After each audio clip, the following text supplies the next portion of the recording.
Happy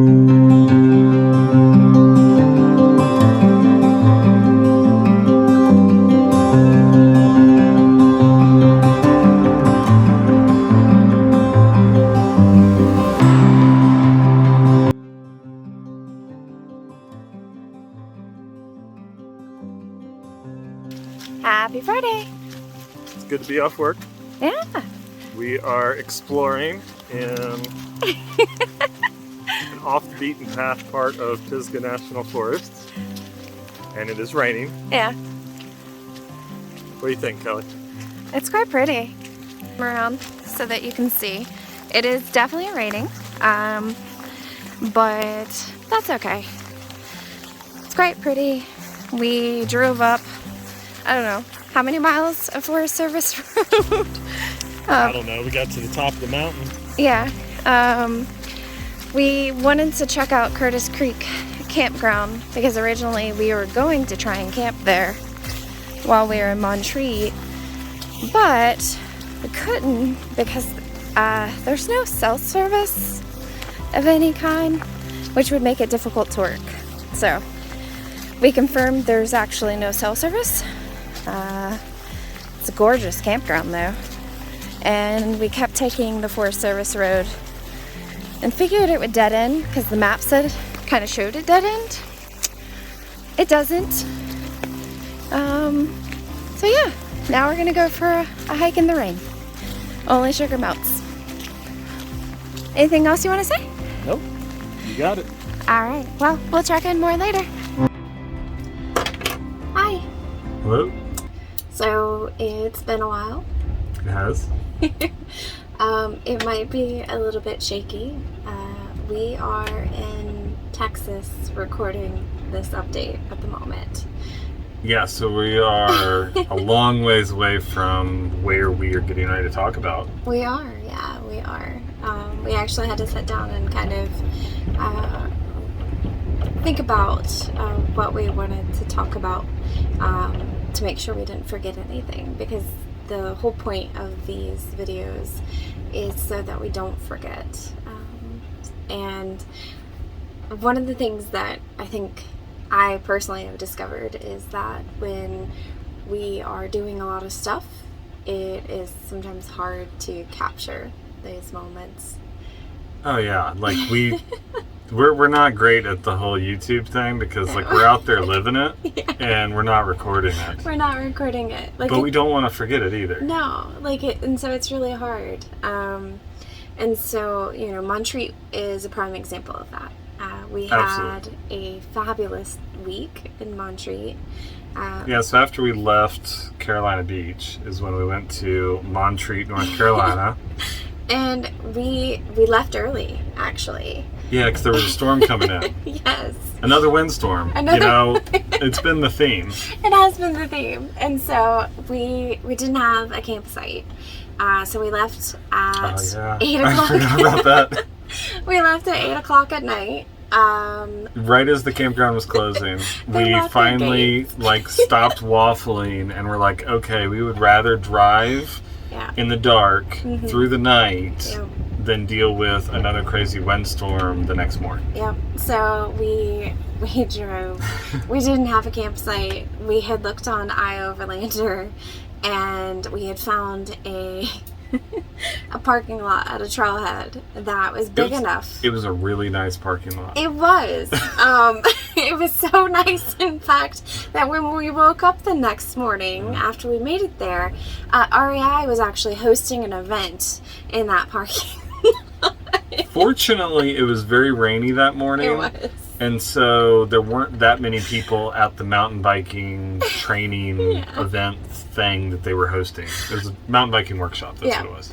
But talk about our very first time essentially not having a site booked, driving overnight, getting somewhere and parking in the dark, and then waking up and there was an REI event. Although it all went off without a hitch, and it was probably the easiest tow we had yet. It absolutely was. Like, it was super smooth. Like, we made it there in, like, the Google predicted time, basically, like, which doesn't exist, not with an RV. It was great. It was great. So we got there, and then the following morning we actually stopped at this cute little cafe and had breakfast, and it was quite delicious. And then we checked into our very first time staying in a private campground. Yeah, I didn't love that. No, I mean... the location was great. It was. And it had potential, and I feel like at one point in time it was probably a nice campground. It's a family-run campground. Yeah. They'd been like in the family the whole time, and you could tell that they loved it, but it was kind of a testament to the circumstances of unaffordable housing. Yeah. And so it had become permanent housing, like half of it had become permanent housing, and had some detractions to it because of that. Yeah, but our site backed right up to the river, and so it was quite pretty.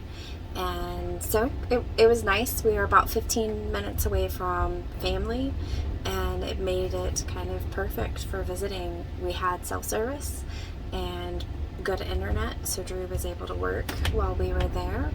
And the initial place that I had wanted to stay, there was no cell phone service. Oh, we did drive up there and explore it, and it was beautiful. It would be a wonderful place to camp. Yeah. But not if you're trying to work, because there was absolutely zero cell phone reception, and it was socked in trees. There was no hope for Starlink. No, Starlink would not work there. Not at all. But if for hiking and for just like a true vacation, not trying to work and live kind of on the road, like it really was a beautiful place.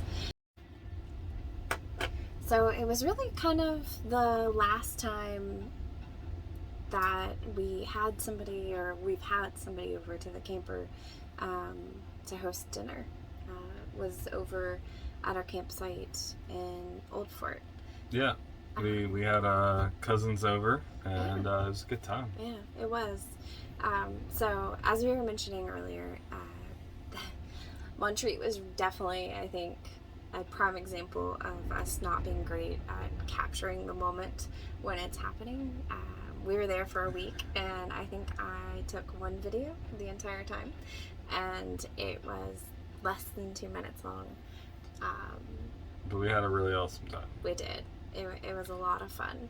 We went to a Hillman Brewery in Old Fort, and that was awesome. It was probably the most dog-friendly place I've ever been, because it was like an inside-outside type situation, and we've been to other breweries that allow dogs, but usually not like fully inside, tons of dogs there, like they all just, Ella laid under the table and just watched everybody walk by. It was kind of great. Yeah, she enjoyed it. And so Ella is kind of slow to get along or greet. She's hesitant when she meets other dogs. Like, I don't know if it's probably because she's from the Humane Society. So Heath and Lisa have a puppy. His name's Duke, and he's an older gentleman. And I love the way you build this. So, long story short, Ella and Duke quite like each other. There was one point in time we were over at their house, and they were making us dinner. And I happened to look over, and Ella is chewing on Duke's ears. And he's got big, long big floppy ears. He's a hound dog. He's a hound dog. And Duke was laying his head on her back, like, lovingly. And they played. And it was the sweetest thing. Like, I don't think that either of them really wanted us to leave that night. So they got along famously. Yeah, they did. It was quite fun. Ella definitely had a blast with Duke, and they also enjoyed eating shrimp. That was probably something that Ella has grown to enjoy, shrimp. Yeah, last year when we went to the beach for a month, she did not like shrimp, even though they were fresh, and I was, no. Now, so we were at the beach before we went to Montreat, and Drew gave her a couple shrimp, and she ate them. And so we had told Lisa that we thought she might eat shrimp, but, she was a little hesitant still. No, there was no hesitation this time around. She just scarfed them down. So I think Ella likes shrimp now. She's not spoiled at all. No, not at all. So we had a blast in Montreat, and we were there right up until Easter. And then we actually headed back to Lexington, and it was kind of surreal. Yeah, it did feel a little weird. Actually, so we drove through some crazy rain on the way back to Lexington. And then the moment that we crossed into Kentucky, it stopped raining, and then the allergies came. Oh my goodness. Apparently, our bodies have not forgotten spring in Kentucky. Mm-hmm. And if anything, it's heightened. Yeah. We crossed the border, and all three of us started sneezing. Yeah. All three of us. So, So we all kind of ended up having to get taking allergy medicine. Ella got her allergy shot and her annual, and I got to explain to the vet how many different states Ella's already been to. Yes, so they have this online health questionnaire that you have to fill out before you go to our vet. It's kind of ridiculous. But you fill out, one of the many questions is, has your dog been to any other states, and do you intend to take your dog to any other states? And then you have to list them all out. Yeah. And then we realized that we might have a problem. Yeah. So when the vet tech started scrolling through, and he was like, "Really, Kelly?" I'm like, "Yeah, I mean, you asked." And so I had to pull out my phone and the calendar and look through and see where we had been and where we were going. And then I also had to figure out Ella's passport because we're planning on going into Canada, and get all of that, all of the paperwork done so that she could cross the border. So we got all of that done. And we were there for a really exciting reason. It was a beautiful wedding. Yeah, so it was like my oldest friend in the world was getting married. Yeah. And so we went there, and we were there for 2 weeks. Mm-hmm. The wedding was at the end of the 2 weeks, and it was an awesome time. It was. It was a really, really pretty wedding. It was. It was an outdoor wedding, and I think we were all a bit nervous because early spring in Kentucky, it can be dicey. It can be very dicey. And it rained right before the ceremony and right after their ceremony, but the sun came out for the actual ceremony, and so it was gorgeous. It was on a private horse farm. Yeah. It was a beautiful, restored, very old barn. Mm-hmm. For the reception, and there were horses in the paddock. Yeah. They knew their job. They did. We had photos with the whole wedding party, and of course the horses came up as the backdrop. It was kind of perfect. It was gorgeous. The whole thing is quite pretty. So while we were there, we got to see family and friends. I actually got to see all the people I used to work with, or a large number of the people I used to work with, and that was really nice. Drew got to see all of his team. Yeah, I went into the office, physically into the office. That was surreal. But I was there for a couple of events that we do. So there's this Easter egg hunt that we do, and it's the most hilarious thing. And I played the Easter Bunny and hid all the eggs. It was great. And happy hour, and all sorts of things. It was good. And then we got to see family, which was really nice. So Will's brother, Will, Drew's brother, Will, and goodness, slow down. And Molly and Jamie and Anna all came down to my mom's house where we were staying, and so it was a very full house. It was. And that was also the weekend of the wedding. Yeah. So there was a lot of commotion, but it was good. It was the good kind of commotion. It was. And so we got to see everybody, and that was really good. And we got to see Jasmine and Josiah, and it was just really good to see everybody. Yeah, Jasmine and Josiah, you're talking about the last time that we hosted somebody at our camper. We didn't really host them, but she did come out to the camper where we were storing it. Because we were out there doing some various projects. You'll see some clips of that. But we spent a decent amount of time actually down there kind of refining different things that we didn't think were quite the way that we wanted them. Yeah. So. But they came down to the camper because they actually had just gotten a new vehicle. Mm-hmm. And... we spent a little bit of time figuring out if her car had, remote start. Yeah, she had been told it didn't have remote start. I'm like, no, it's a Toyota. It has remote start. You just have to press the right button sequence on the key fob. So, moral of the story is it has remote start, and Jasmine seemed quite pleased with herself that she was able to remote start it.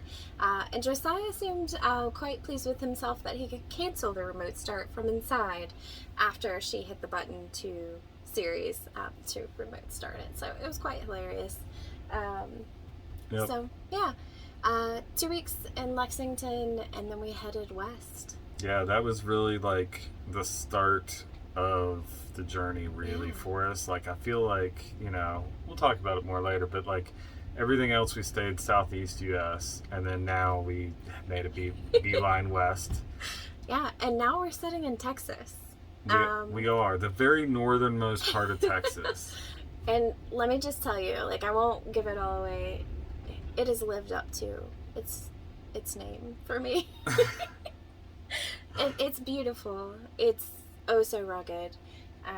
It is a very rugged, arid, yeah, sometimes desolate climate. It is. But we'll talk about that more later. We will. But so the first part of our journey, as Drew mentioned, is really the East Coast, and that leaving Lexington closed that chapter. And this is kind of the end of that part of the story. And so now we move on, and now we're in the part where we're west, and this is the part where we're in unknown territory. Yeah, I mean, most of the places that we went southeastern United States, we had either been to before or we had been somewhere very near there, something very similar. Yeah. And we've been out west, but we will be experiencing a lot more things that we've never experienced before while we're out here. Yeah. So it's exciting. We may have family and friends come visit us. We don't know. But really, this part of the journey is very much, it's just the three of us. And it's about exploring our beautiful country together. Mm-hmm. Absolutely. So. We'll touch base more later. All right. Bye. Bye. So we are officially back at the RV storage place in central Kentucky. It feels weird to be back in Kentucky after 3 months away. But camper is parked, getting ready to unload it, and then go see some family. And we will, over the next couple weeks, we will work on a few things, iron out some kinks, and kind of figure out where we go from there. So, see you in a few. Today we are working on the camper. We are back in our home state and taking advantage of the weekend to try and get some projects done that are a little easier when you're not actually living in the camper. What do you think? How's it going, Kelly? Good. Slow but surely. Slowly but surely. So I'll show you what we're working on real quick. Hold on, let me flip this around. So I'm getting ready to make some more storage in the kitchen. There is a panel here, controls just about everything. And there's a whole bunch of dead space behind here. And I've already taken this off and looked in here to see where the wires are and where they are not. But I can cut out this panel, it's just a false panel. And I'll have to put a little floor in under here because there is no floor. There's some wires for this and wires for the panel. But yeah, that should give us a little bit more storage. We're gonna store some coffee stuff in there. So let's see how this goes. So that went remarkably well. It was very easy to cut that out, and you can see inside of here that there is some wires coming off the back side of that panel. Idea is I'm basically just going to kind of tuck those down, have a false wall over here on the left, a floor on the bottom, basically sitting at this height here, and then we will have a little extra cabinet space. Sometimes you actually get lucky with the cuts that you've already made. Managed to make a floor for it. Now I just have to make the sideboard. Alright, so this is the finished product on this extra little cabinet space. So Put in a little floor, put in a sidewall to protect the wires. Did not bother to put a sidewall over here, but of course I could at some point or another, but that's not going to bother us. And what's on the other side is the little control panel here. And so this is going to become our little coffee and tea station. It's going to keep a few things in it that we use every day, and we think it'll be super convenient.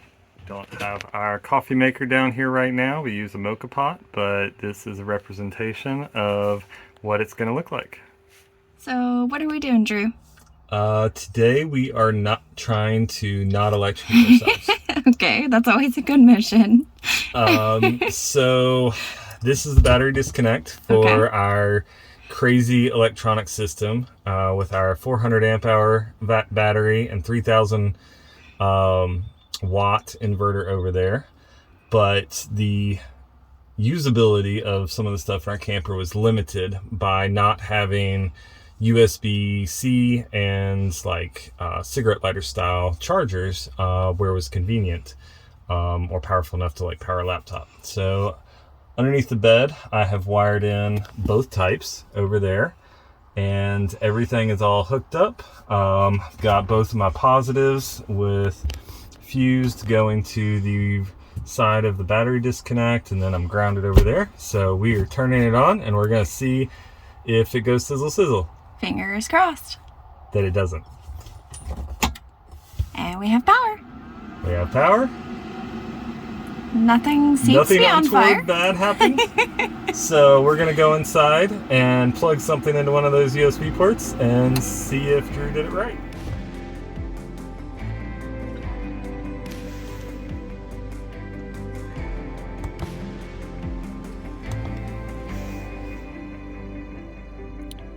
Our camper came with a solar on the side plug. It's an Anderson connector, but what they don't tell you is that there's no actual solar controller. It's just straight wired to the battery. So today we installed a small Victron solar controller to go with the big one that is in the camper so that we can plug in a supplemental panel when we need to. And so this wiring was already here. But it goes through the chase and over to the battery across this way. Because of the weird SAE adapter on the outside of the camper, I had to reverse the red and black wires on the solar panel side of the charge controller. And so you can see the red cable going into the negative and the black going into the positive. And that actually results in the correct polarity once you wire everything up.